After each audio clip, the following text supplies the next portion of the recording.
Welcome back to Stranded Alien Dawn. When we last left, we had just finished building these little houses for ourselves. We've got one house here, which is where my people live, where they eat, where they cook, where they store their food. And then over here, this is where we store their other stuff and engage in crafting and research and things like that.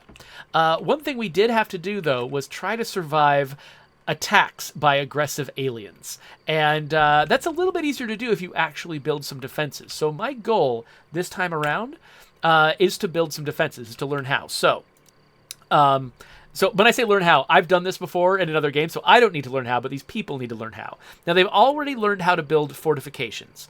We just need enough wood to build the fortifications. How much wood do we have? We got 717 wood, so we might have plenty of wood.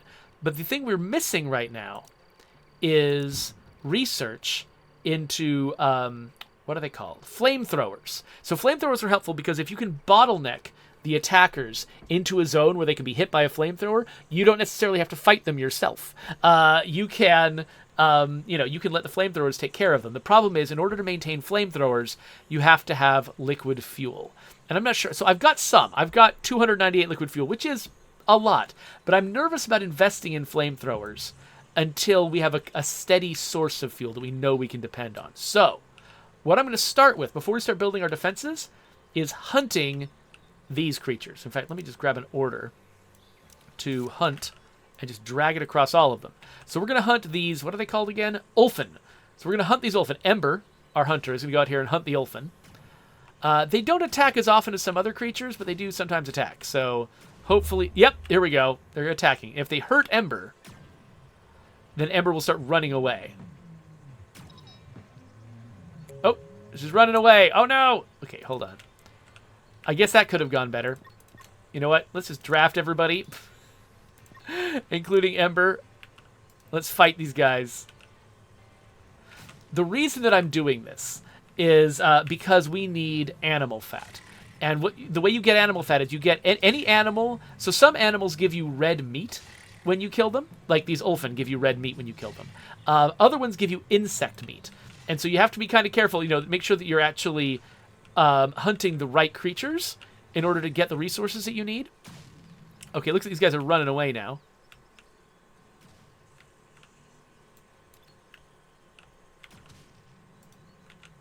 Okay, Ember, go after the big one. Other folks, let's just get this taken care of. Let's go collect a bunch of red meat. I think Ember's going to be mostly okay. Come on, take it down.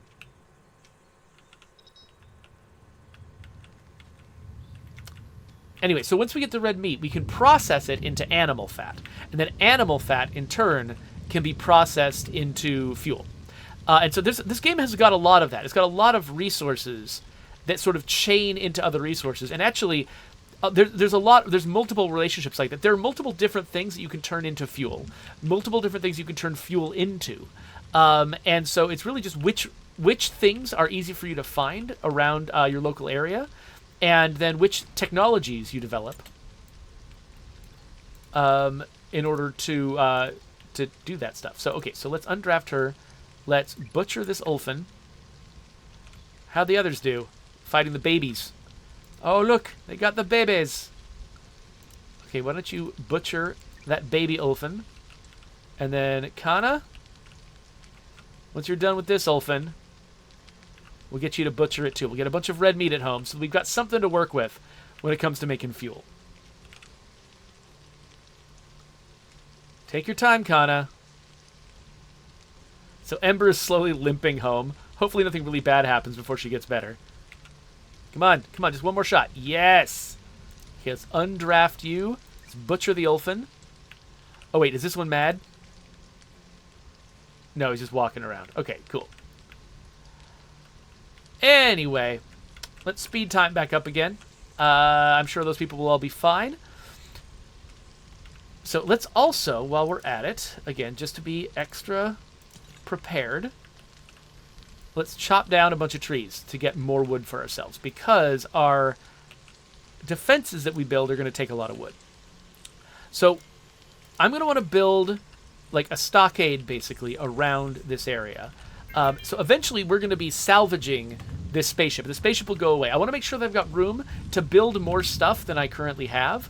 I don't want to just wall in the area that I've already got and then be stuck there, you know, with no escape, basically. So let's start here.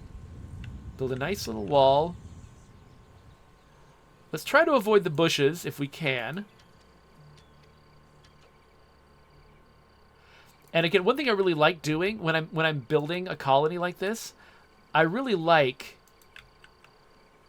to sort of follow the natural contours of the terrain and any obstacles, because it just leads to constraints that are fun to adapt to later on. You end up with sort of a neat shape to your base.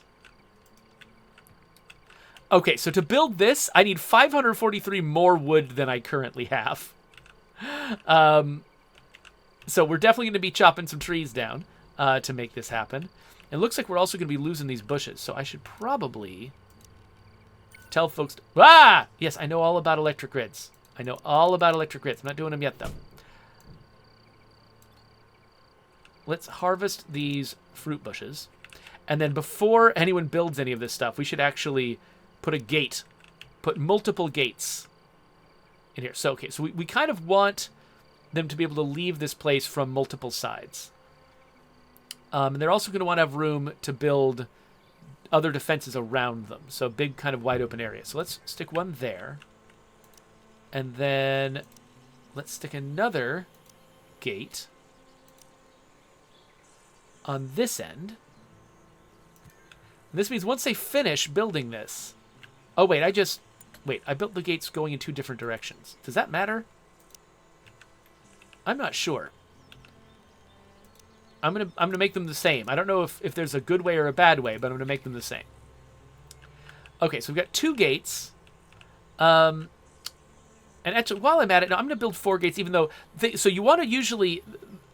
The way that this usually works, the way that they actually explicitly recommend that you play this way, which kind of surprised me. So in RimWorld, people sort of started noticing that the ideal way to defend a base was to sort of bottleneck your enemies. Basically force them, leave a path open, and then force the enemies to take that path. And then you can just build up a whole bunch of traps and other things around that path. Basically kind of exploiting the pathfinding of the enemies. The fact that they're kind of uncritical about what path they take as long as it's open. And they'll just walk right over a path, or walk right over a trap, or right into a turret, because whatever. They don't know any better. So in this game, they explicitly lean into that. In the tutorial, they walk you through the process of creating a bottleneck with a fence and forcing enemies through it. And okay, so by the way, there's one difference between a fence and a gate and a fence door. I think that fence doors people will leave closed, while fences, like fence gates, they will leave open, or like you have to manually open and close fence gates, while fence doors, characters can just walk right through them. But they're not as good defenses, so you kind of don't want to put them in a place where combat is going to be. So I could put a door here, for instance, and my people can use this door, but the enemies will typically avoid it because it'll stay closed anytime a character's not walking through it. But anyway, yeah, so they explicitly want you to use that sort of exploiting bottlenecking strategy. They say, have there be a fence, leave the fence open, and then put traps just inside the fence. And then force the enemies to come in through the traps. So I'm gonna follow their instructions here.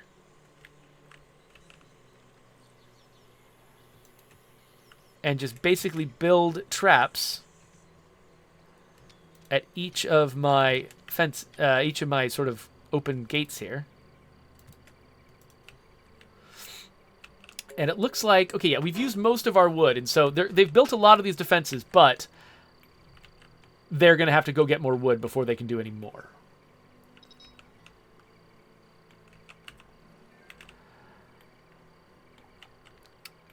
So people are starting to go to sleep. Oh, Ember's got a risk of a meltdown. How come? Burnout, hungry. Why is she burned out? Oh, she hasn't been relaxing. I wonder why. I've got relaxing in her schedule. She must have just gotten distracted by a big, important task and never got the chance to relax tonight. But you can see here that we have collected a bunch of raw meat. But I think there's a good risk that we're going to be cooking that meat into our food. And we don't want to do that. I want to hold on to the raw meat and use it specifically to make animal fat. So what I need to do is go to my meat soup here and say, you're not allowed to use raw red meat to make your soup. Instead, we're going to put a crafting recipe here that says we're going to craft animal fats. And we're going to turn all the red meat we get into animal fats. At least until we have 100, which is more than we can make right now. I could actually set it to forever. And basically what they would do is just always turn... Actually, let's just do that for now. Always turn all red meat into animal fats. So now my crafting character, whenever they get around to it, will start making that animal fat into fuel. And so one thing I'm not sure is who is going to go out and who's our scavenger is going to go out and cut this wood? Let's see here. So, cut? I think cut. So, okay, Ember. When Ember's done hunting, Ember is probably going to be cutting as her primary activity that is not building things. Oh, we've still got this dead monster over here. There's so much meat. Hey, Kana, please butcher this Ulfin for me. Thank you. So Ember is now transporting a bunch of hide from something that she's murdered.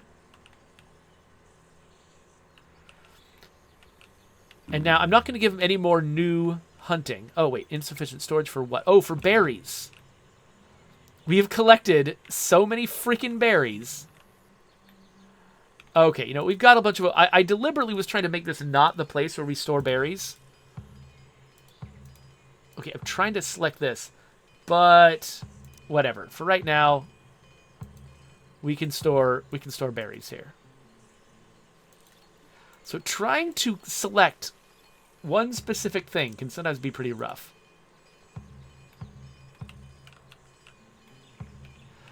Okay, yes, we definitely have insufficient materials when it comes to wood. So hopefully, folks, yeah, so Lara's going out to cut some wood.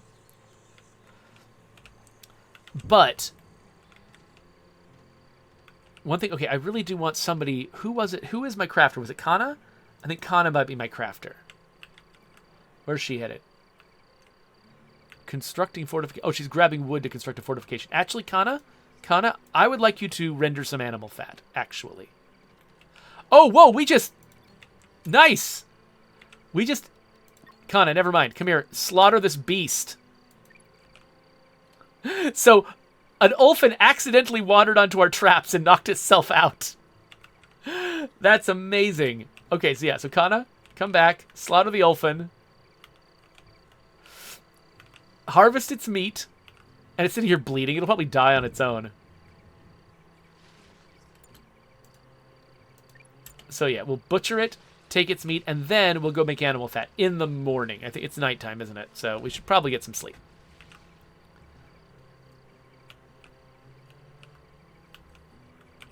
All right, so everybody go to sleep. So tomorrow, I want to have Kana render some animal fat, because rendering animal fat is going to unlock for us the ability... have we already done it? Nice. That was going to unlock the ability to do fuel mixing as a technology. So we'll finish, whoever does a research, we'll finish long distance travel, and then we'll move on to fuel mixing. So who is our researcher? It's whoever's not busy. Who's the best researcher? Ember or Paulette? So Paulette, you know what? Paulette, I'm going to make you primarily a researcher right now.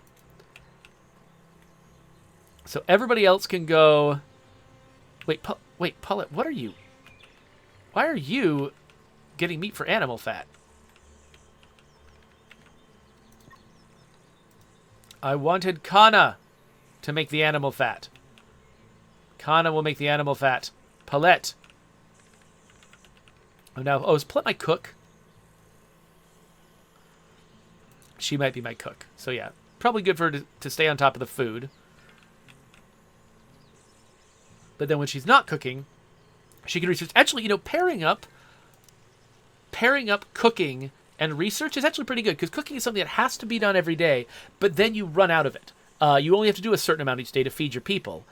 And then you can research afterwards. One worry I have, so research, unless it's somebody's full-time job, it's really disruptive because it's at the end of the list. It's over on the far right of this chart, which means that no one will ever do it if they've got anything else they could possibly do.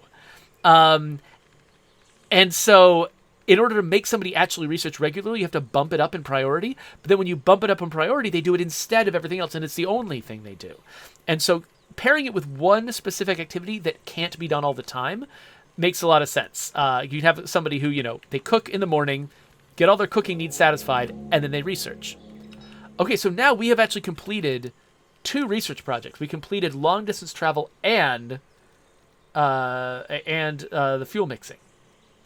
So we have been collecting hides too, by the way. Let's go leather armor here, because where was production? Was it production?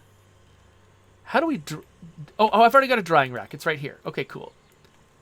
And it looks like... Oh, people are putting the raw meat in the drying rack.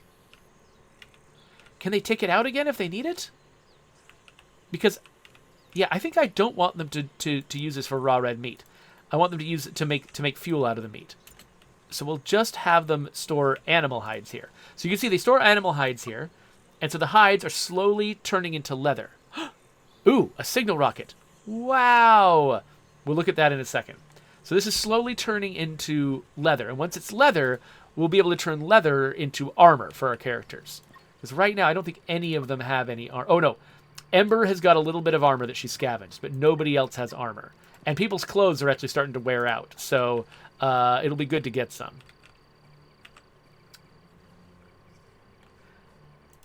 I'm just going to... Okay. So you saw that thing about a signal flare, an expedition. That is... Where do we keep that? Is it science? Yes, science. So this is a hot air balloon. You can use this to go on expeditions. And expeditions are things where you send a character away from base, and they go and accomplish some mission and bring something home. And this is the main way that you get recruits. So I'm going to stick that there, and I'm actually going to stick a door right next to it so that it's easy to get out to it, even if we close the fence. Looks like we're still chopping the trees down. What resources does this take to build? Fabrics and leather, which I'm not sure we've got a lot of. Let's see. Okay, we do have synthetics. Synthetics are expensive. We're really going to use that many synthetics on this balloon? I guess we are. And sticks we've got. Metal alloys we've got some of. Okay, so this will be fine. This will be fine. So Coalition says, in a survival situation, I assume a real-life survival situation, what role would you rather cover? Medic, builder, fighter, recon, or scavenger? I kind of like builder, even though I'm not great at building things in the real world. Most of my skills are about building fake things. I've always liked to learn, and I really like designing things. And so yeah, probably builder would be of those choices. That would be probably the one I would choose.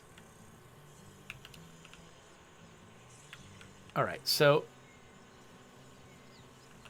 yeah, we're chopping out our little fruit trees here to make room for the other things we want to build. So it's good that we've started farming them out here, because we're gonna not want to have destroyed them all. Ooh, aggressive animals. Okay, so they're already fighting other animals out there. Wait, where was this relative to my base? There. Okay, so we've got aggressive animals coming in. We have not yet built... Oh, right.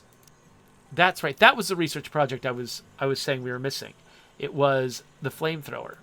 Okay, so after we finish leather armor, we'll do the flamethrower. But we're not going to have time to do it before these animals attack. I'm nervous that Laura is going to get caught up in their attack. So they're just trying to murder all of the Ulfen right now. So when aggressive animals show up, they basically just spawn in an area and they just hang out there until they're ready to attack you. But if they're near other animals, they will absolutely murder the heck out of those animals. So what's going to happen is they're going to charge towards my base, and unfortunately I have not yet finished creating a bottleneck for them. So if I position my people well enough, they might walk through these traps, but they're probably not going to, not at this stage.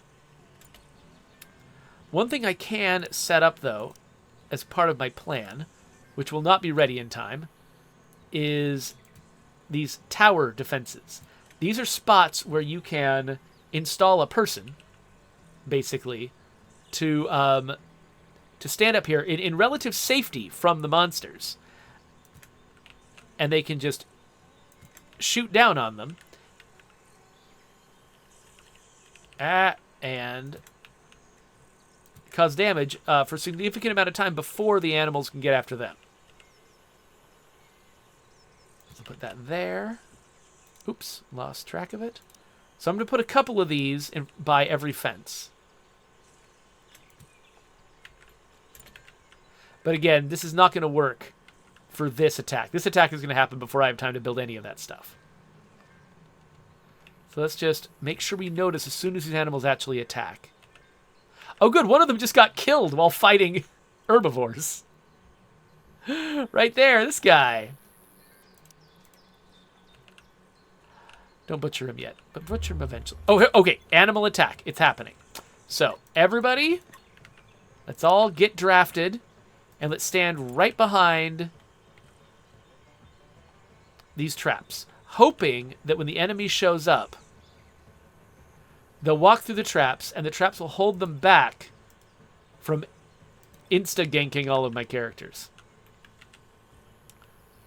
The hope is that my characters can keep using the advantage of ranged weapons, which is one of humanity's special advantages, the fact that we can make ranged weapons. Most animals, that's out of reach for them. So yeah, let's have these guys. They're going to run up, hopefully get caught in a trap, and then we can... Oh, we can just shoot them before they catch up. That's also cool. All right, it looks like they actually were spread out enough that we didn't need to bottleneck them. They just... Yeah, that wasn't a big deal. Okay, cool. Cool, cool, cool. They definitely could have been much worse. Okay, so everybody eat. Everybody get ready for bed. And then tomorrow, if we can chop down enough trees, I think we might be able to finish these defenses and be ready for our next one. And then maybe we'll even send somebody on an expedition.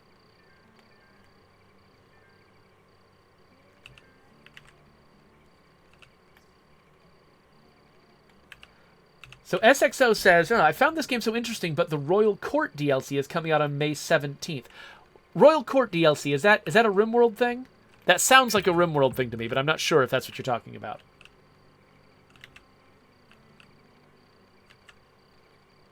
So Cogs asks, would you play the beta branch of a game without playing the non-beta first? Honestly, the question, you could shorten that question to, would I play the beta branch of a game? Usually I'm not that interested in playing sort of the unfinished version of the game. Usually I like to sort of, have sort of the final experience. There would need to be special circumstances, like with The Infected, where I was playing the beta branch specifically in order to recover from an invalidated save file. That made me want to use a beta branch. Most of the time, I think it's just because I've got such limited time to play video games. Normally, like, if I'm going to devote the time to doing... Yeah, here's a way to think about it. For me, playing an unfinished version of a game to find problems and offer feedback, that's my job. Like, I do that for money.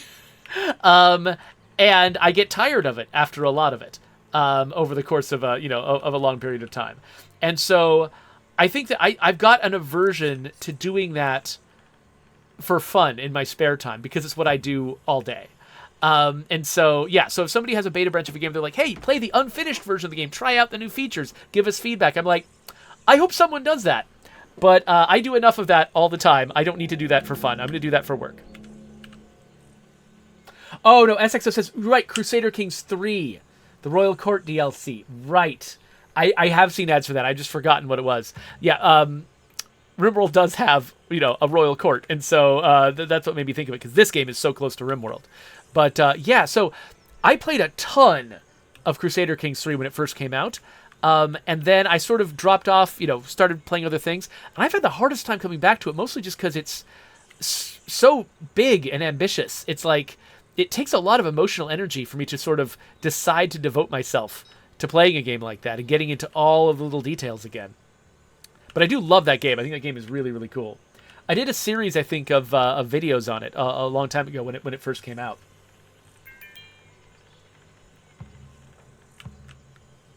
Okay, we're getting closer and closer. Oh, hey, and look, we're harvesting some melons. So you can see we're like piling up melons over here. This food is not going to last forever. We're definitely going to need to... One thing... Okay, so there is a research option for refrigeration. Oh, cool, and it's in reach. So once we get those flamethrowers done, I can actually make a refrigerator. Though, wait a minute. Before I make a refrigerator, I'm going to need power. Right. I don't want a refrigerator yet. I need power before I can do it. Stop that. I need power before I can do refrigeration, which means I need solar panels. Or windmills. Here's windmills, here's solar panels. Oh, I need to find or produce electronics. Producing electronics, I think is pretty far down one of these lists. I'm not even sure where electronics crafting lives on the... There it is, electronic crafting. I need to get silicon before I can do that. And then, wait a minute, this is circular. Because I think silicon, in order to use silicon to make electronics, I need to have like a soldering bench, and the soldering bench requires power. So I can't do this from scratch. I have to have some salvaged electronics in order to make my first source of power to fuel making more electronics. So that means if I want power, I need to start salvaging spaceship bits, which my characters will switch to doing after they have finished building all of their defenses, which they're doing. They're doing this. They're getting really, really close. So yeah, so I'm pretty sure. So when you're scavenging, I think you get a lot of random stuff from inside the ship. Once you're actually salvaging the ship itself, I think that you get some pretty reliable stuff. And I think that electronics is one of them. So once we've salvaged these things, we're going to have electronics in our inventory. We'll be able to use those to research, because you need to have something useful in your inventory. You need to have something relevant in your inventory before you can... what am I saying? But before you can do a research project, you often have to build... you have to have one of the ingredients for that thing. Like, here, let me look at... Sorry, my brain is getting a little scrambled. I've been streaming for a little while here. So, like, if I look at... if I look at wind turbines, I need to find or produce electronics before I can make a wind turbine. So it means somebody has to have picked up a piece of electronics and gone, what is this? In order for wind turbines to be a thing I can research. And I kind of like that. I like the idea that sort of my research options are constrained initially, and it is exploring the world that leads my characters to be able to do these things. Ooh, I should look at this tube plant. Okay, so now we're chopping a bunch of trees. We don't need as many trees now because I think we're done with most of our construction. But it wouldn't be bad to have a bunch of trees ready to go for the next thing I want to build. Thank you for the for calling out the time, Coalición. Yeah, so I think so this session I think is just going to be about me building my defenses. So in each of these spots, I'm building a flamethrower. Oh, that's uneven terrain, huh? I'm building a flamethrower where it can hit enemies that come in and get caught on these traps. And so then, basically, whenever an enemy attacks me, I'll be able to figure out what direction are they coming from. I'll gather everybody around that bottleneck. We'll put some people up in these towers to shoot at them. The ones who get shot will get shot, and the ones that make it in will get trapped and hit by the flamethrower. And then the fact that I can manufacture fuel from animal fat, which actually I should do that. Let's make fuel out of animal fat forever. I'll be able to keep refueling them whenever they, run out of fuel because they are fighting monsters.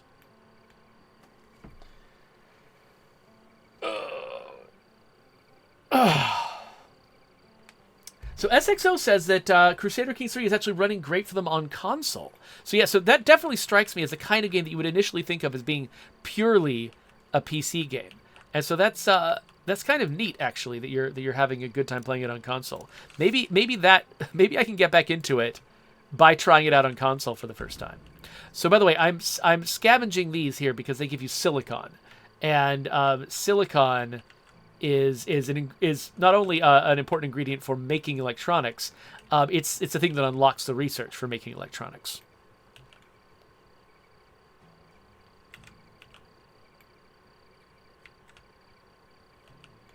All right, so once everybody wakes up in the morning, come on, morning. I think I'm going to send one of my people out on an expedition. So, Ember. Why don't we send Ember out on an expedition? So when I hit expedition, I love this view. It looks around at the horizon.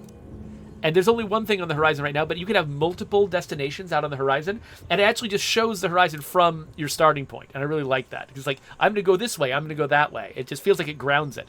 Makes it feel a little bit less off map than it actually is. So let's send Ember out on that expedition. And so Ember, she's going to go get... What's she going to do? Oh, she's getting some food, I think. Then she's going to go out in the hot air balloon. She's going to take off. Now, she's my combat expert. So if we get attacked by creatures while she's gone, we're down a person. And so that's actually, it's a risk to take whenever you send somebody on an expedition. But she's likely to find something cool out there that's worthwhile. And so you sort of end up making some trade-off decisions like that.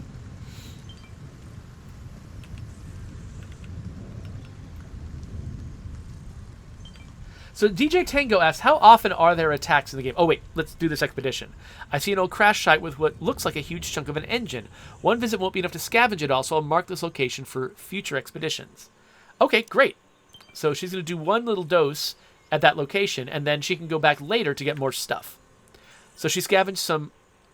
Oh, a large spaceship debris crashed nearby while emitting a long-range alert about impending self-destruct. Apparently, self-destruct systems activated during the fall. The camp is too far away from the crash site to be affected, but there may be something worth salvaging there. Okay, cool. So that's going to be a limited time expedition. Okay, yeah, so she got some scrap metal and CPU cores, so she's on her way back. But yeah, so I don't know if I can tell... I don't know how many days exactly there are between attacks. I do feel like I always can definitely fully recover between one attack and the next. Like, I have plenty of time to rebuild everything that got damaged, to heal everyone, replenish everything, and then there's a little while before the next attack. So it feels like, yeah, like I don't feel like they are so infrequent that it feels like they're not happening, but it also doesn't feel like they're so frequent that they're overwhelming me all the time. Yeah, I wish I could give you exact data, though, on how frequent they are. So that last one that we had was what? Was it yesterday? Day 26? So the last attack we had was day 26. So if we get attacked again, we'll have to keep track of how many days pass. And hopefully I can give you an estimate. But, unfortunately, that might not actually happen this session, because eventually I'm going to have to quit and go do other things. So Laura's over here salvaging from this. I'm hoping... So all we've got right now is the CPU cores. In terms of electronics equipment. All we got is the CPU cores from that salvage mission. Okay. Oh, so Heptagonia. Okay, so this plant that we found over here is called Heptagonia. And it makes sweet syrup, which is used to make some like fancy, tasty recipes. So I'm actually thinking... we should plant some Heptagonia over here in our farming area. Oh, wait. But it grows slowly in places like this. I think it grows better on a different kind of soil, like on... Yeah, like on gravel. Heptagonia grows on gravel. So, if I want to grow some, I've got to grow it up here. Now, my other community that I've been running on the side... They don't have any gravel close to base. So it's actually really, really inconvenient to try to grow Heptagony. They have because they can't do it just really close to home.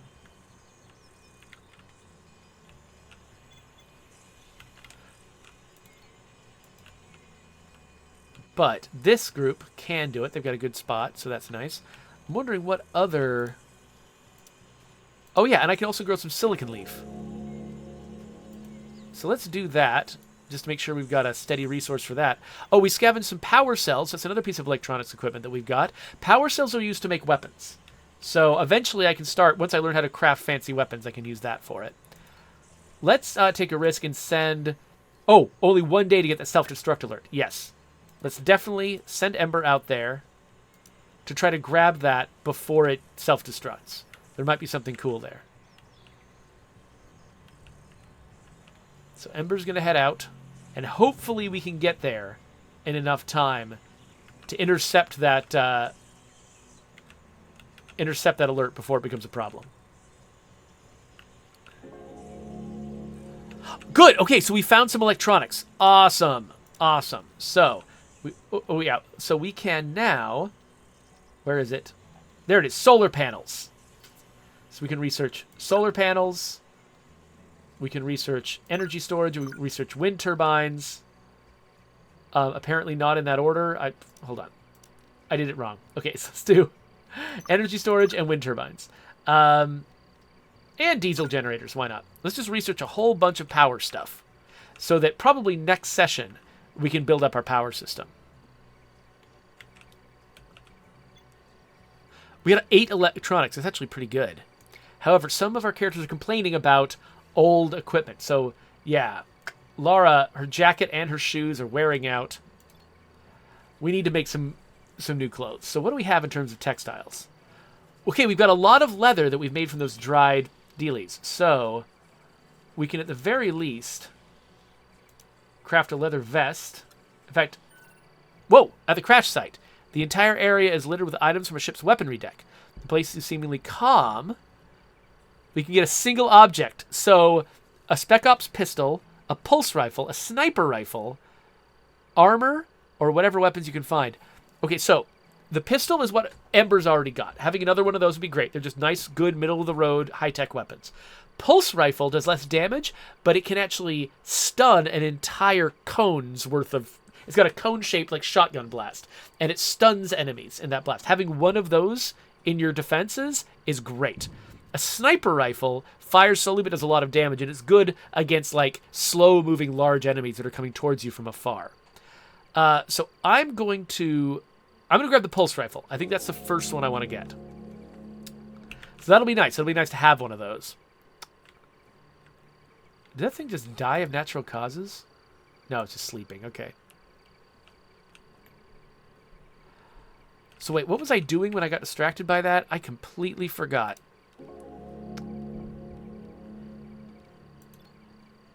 Oh, we've researched solar panels. That's nice. Yeah, I feel like I was in the middle of something when that interrupted me, and I've completely forgotten what it was. Hey there, Senor Sausage. You did join kind of late. I think I'm probably almost done with this session.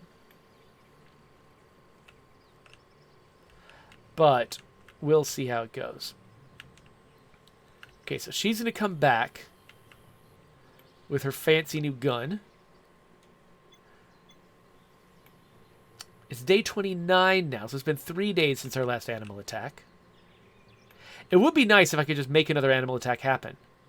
Or can I? What does a meat lure do? It attracts hostile animals. Does it make new ones from scratch? Or does it just, like, make them come to a certain door instead of another door or something like that? I'm not sure. We've got 2 people at risk of a meltdown. Why? Tired and 8 on foot. Okay, not a big deal. Angered by Kana. What did Kana do? Kana, why are you a jerk? Stop being such a jerk, Kana. Oh, I know. I was making replacement clothing. That's what I was doing. So, I was going to grab some leather armor for folks. We also could use some leather boots.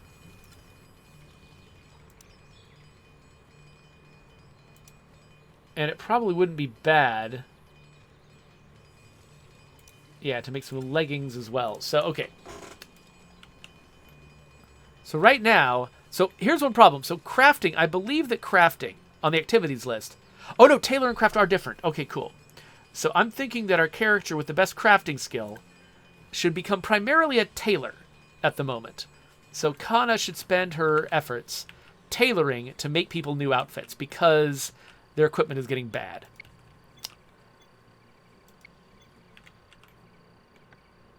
And Kana should also play darts and stop being a jerk to everybody. Oh yeah, so everyone's complaining that it's dark. So they're all up late and they're sad because it's so dark around them. And so the way that I can deal with that is to build a power system. I can actually, once I've got electricity produced, it's fairly cheap to just put lights in all the buildings so everyone's happy at night. And that makes a big difference, in addition to all the other things you can do, like refrigeration.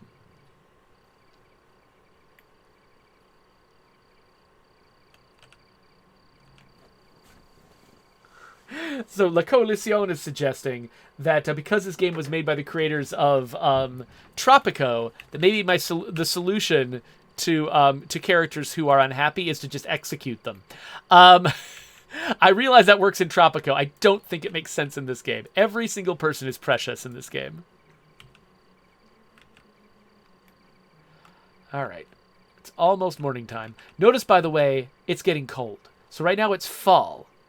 And at night, people are cold in their rooms, which actually makes me think I should probably put a heating stove in here. Question is, where's the best place to stick it? So let's try putting one heating stove in here and then putting air vents between the rooms connected by that heating stove. Now, I don't actually know if that will do enough. Like, because theoretically what that means is this room will get heated. Oh, and actually, because now we should close our windows. Can I shift select these? Yes, I can. We should close our bedroom windows so we can get some insulation going. And then let's compare the temperature. Okay, so you can see above my head over here, it's 2 degrees Celsius outdoors.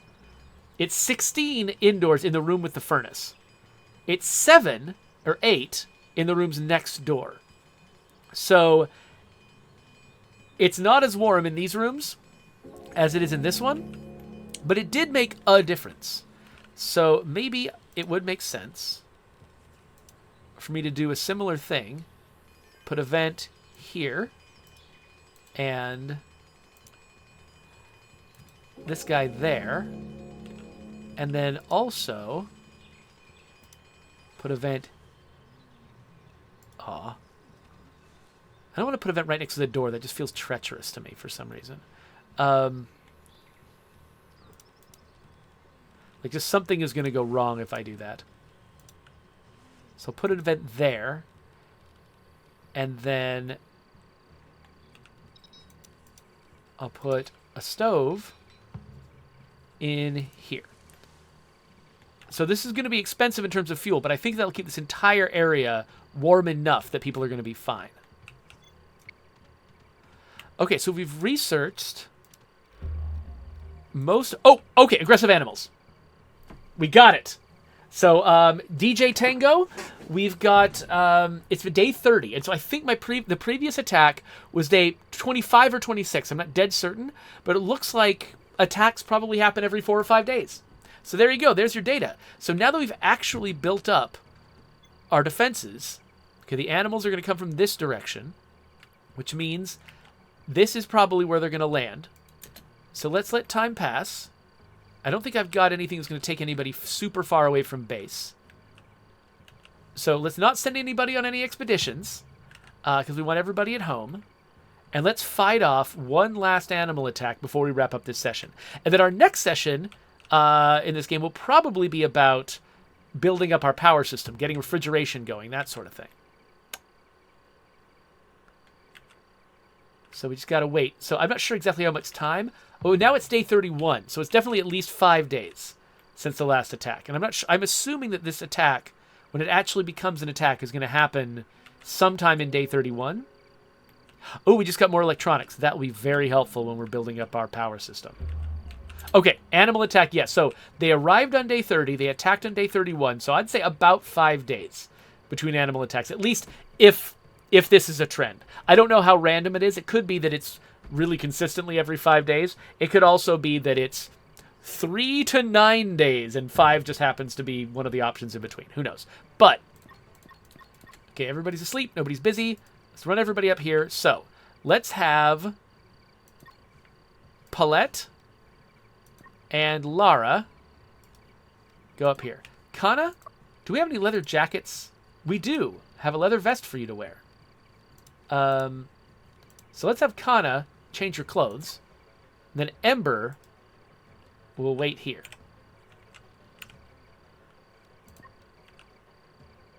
Okay, yeah, so I wasn't sure. I know that there, in RimWorld, there's some weirdness about what characters will or will not do while they're drafted. And so I was nervous that Kana wouldn't change clothes while she was drafted. But turns out she will. So now Kana is wearing a leather vest, which will protect her if she has to fight in melee. You notice, okay, the enemies, they're getting hit by these traps and then nailed by the flamethrower. So a lot of them are getting killed significantly faster than they would have been if we just had to kill them with bows and arrows. But look how many more of them there are this time. These things escalate like crazy. You notice they're also doing damage to the tower. It's getting into sort of its damaged state. Its integrity is going way down. Okay, so now we've hit the point where there's monsters everywhere, but most of our characters can't reach some of them. So I'm going to send Ember out here to shoot at these guys. They might end up destroying this tower, though. Yeah, so these guys are not very easy to see. So Coalición has suggested in past defensive games that it's a good idea to have a tower in a place where you can shoot at the other at the bases of the other towers. So Ember's going to try to mess up these monsters. Oh, okay, so our tower just fell. Paulette's in a little bit of trouble. Get up, Paulette.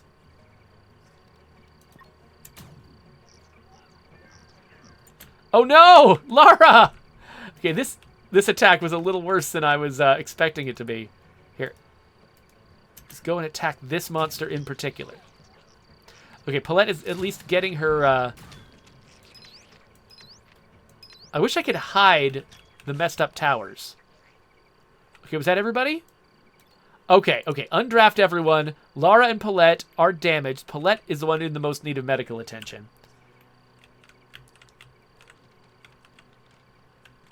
So let's set it up so that they will butcher these millions of creatures. So because of the animal attacks, you literally never run out of insect meat. It's impossible in this game to ever not have enough insect meat, because you can just butcher them every single time you get attacked. So Renethcord says, does this game have a significant tower defense element in combination with the community management?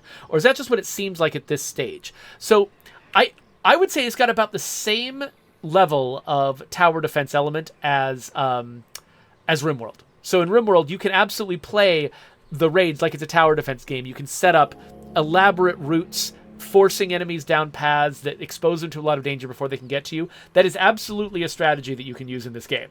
Right now, I've got sort of the most elementary version of this. If you wanted to, you could like close off half of these gates and make a long winding path in front of one of them that all the animals will go down. Fill it with incendiary traps, fill it with turrets shooting at them, whatever. You can do all kinds of stuff with it. So it's absolutely a way you can play the game. You also could decide not to devote a ton of energy into that. Instead, build up your technology, equip your characters really well, just make them really good at fighting the creatures hand to hand. You know, there's other ways you can do it, but tower defense is certainly an approach that you can take. SXO says, yeah, this game in a State of Decay setting, I would buy. Honestly, there are definitely games out there that are at least Colony Sim-like, that have the zombie apocalypse as their setting. or at least a zombie type thing. Like they are billions, for instance. It's like, you know, you're building a town, getting attacked frequently by zombies and stuff like that. Stuff like that exists, but I'm not sure if there's a proper RimWorld style or Banished style colony sim that is set in the zombie apocalypse.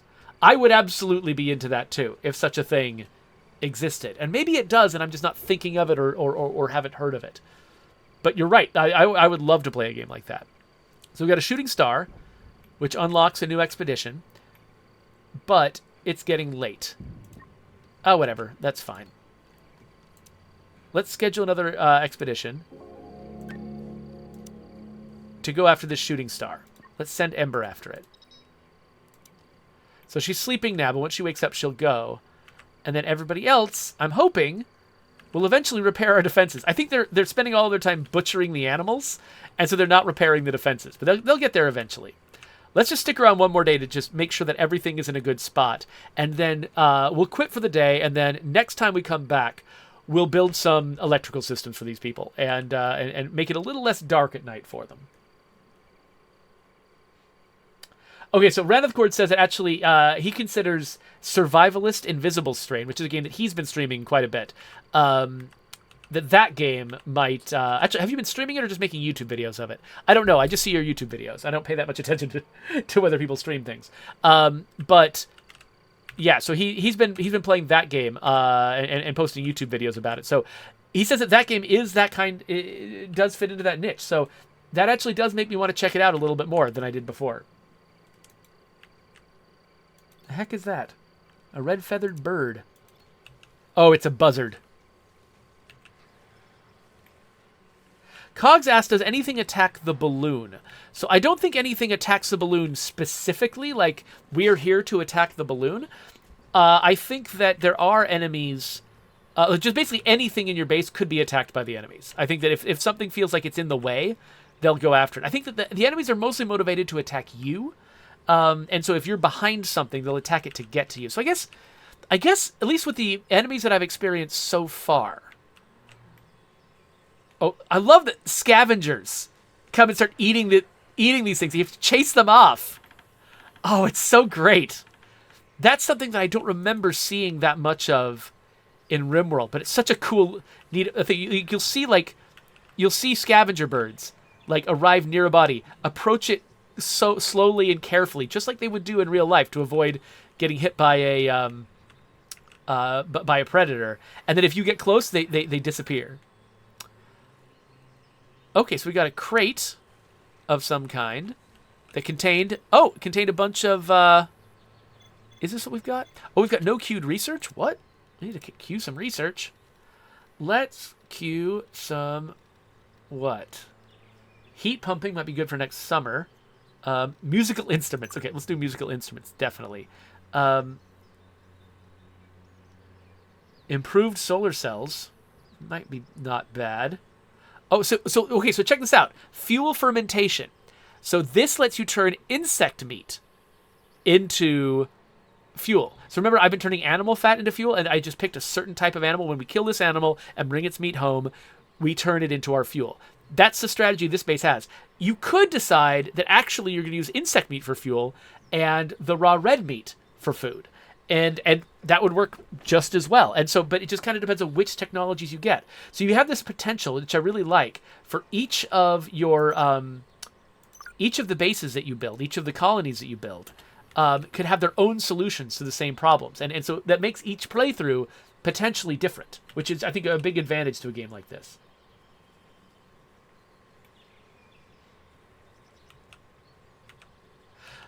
Okay, so Ranithcord, I'm looking forward to the time when you feel like you've done enough research on Invisible Strain to recommend it to me and back me up as I'm trying to play it, because it does something the kind of game where I might be really interested in it, but also I would probably get the best experience with it if I had help.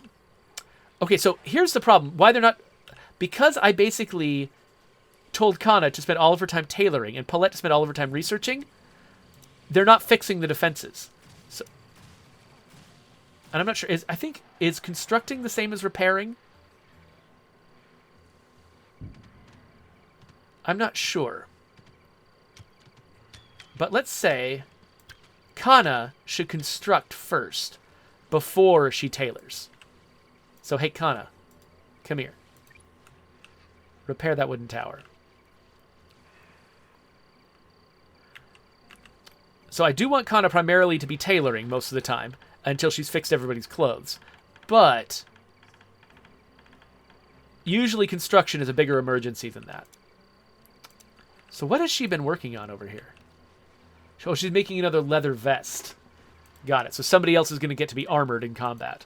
But, oh man, we've got so many other things that we need. Okay, once you're done with that leather vest, I mean, we need... Actually, since wintertime is coming, what we probably need is sweaters. Everybody gets a sweater. And everybody gets thermal pants. That's too many. Okay, so yeah, so we're actually... Kana's going to have some trouble keeping up with that. And actually, because Kana's got so much work to do, let's change these activities. Let's make her not our primary construction person. Lara will be our primary construction person. But, there we go. So we've now got defenses. We've now got a hot air balloon. Let's get a nice good shot of our defenses here. Yeah, look at that. We got a nice little palisade. That's cool. I'm loving this game. I'm having a really good time with it. So I hope you've been enjoying this too. I've got stuff I got to get on to do. So thank you for the time warning, La Coalición. I definitely should make sure that I get out of here in time. And I guess that's it. So here's the end screen. And the next time I play Stranded, I, of course, will stick that video right there. So if it exists, you can click on it. And I'll see you all later.